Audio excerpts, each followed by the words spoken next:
On the way to Kaza, we stopped here nearby a village named Dhankar.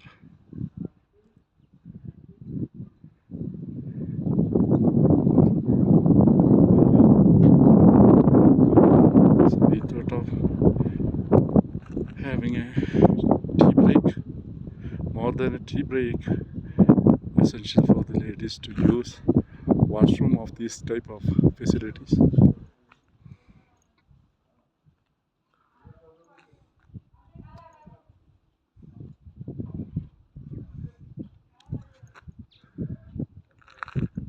The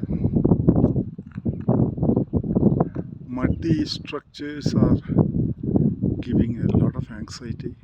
While driving also, we came across uh, pebbles falling down, and we had to stop the vehicle for quite some time.